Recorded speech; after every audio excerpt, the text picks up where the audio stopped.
Hello, everybody. Welcome to today's devotion for June 26th.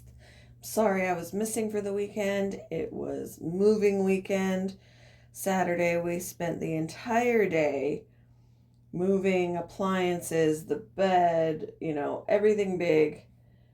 And we didn't even get to bed until 2:30 in the morning, only to have to get up early the next day to return the moving truck. Then we did some organizing yesterday, and just my body is on strike right now. I am so sore. I am so tired. I slept hard last night. I did not sleep well the night before, but I am still exhausted, and there's still so much to do. There's random things at the old house to still bring over, which I'll be doing this week in carloads, and then organizing and unpacking here, which I gotta do alone because my husband is out of town for the week. But and I really haven't, I was feeling sorry for myself because I was like, I haven't even really had any time to spend with him other than we were just so busy moving things, and he's sore and I'm sore and both exhausted. It's just been one of those weekends. But I am back. I'm still exhausted, but I am here and we are going to do it. We're doing this. So, June 26th today, guys, and today's devotion is titled Easy Money. And the Bible reading is from 2 Kings chapter 5, verses 20 to 27.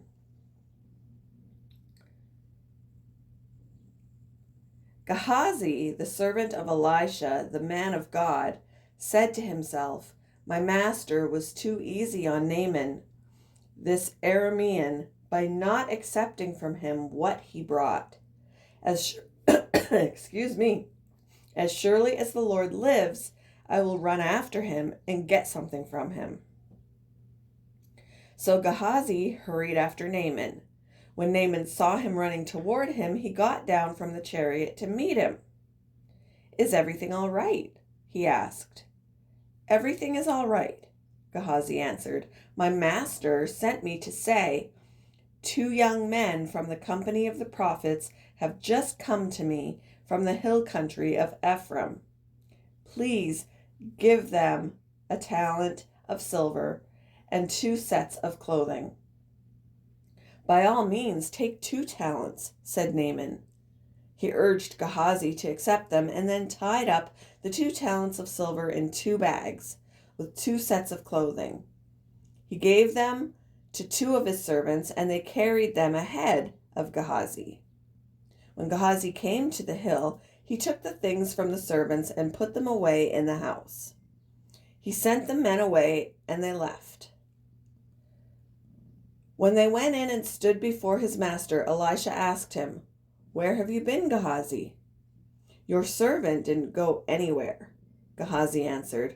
But Elisha said to him, "Was not my spirit with you when the man got down from his chariot to meet you?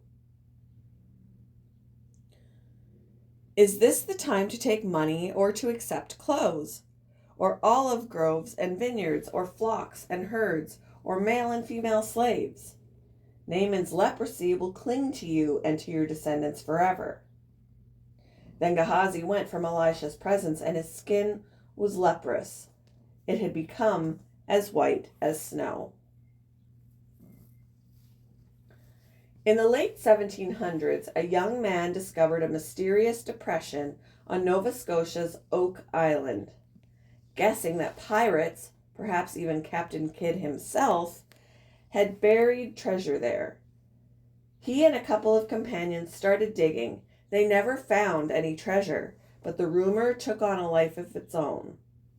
Over the centuries, others continued digging at the site, expending a great amount of time and expense. The hole is now more than 100 feet deep.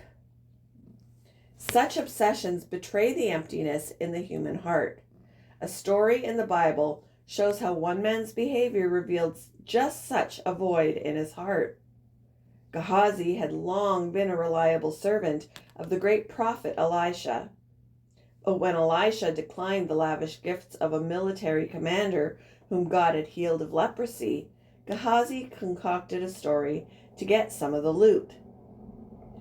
When Gehazi returned home, he lied to the prophet, but Elisha knew. He asked him, "Was not my spirit with you when the man got down from his chariot to meet you?" In the end, Gehazi got what he wanted, but lost what was important. Jesus taught us not to pursue this world's treasures and to instead store up treasures in heaven. Beware of any shortcuts to your heart's desires. Following Jesus is the way to fill the emptiness with something real. What do you long for the most? What pursuits and obsessions have left you feeling empty? Thank you for joining me for today's devotion, and I hope you all have a wonderful day.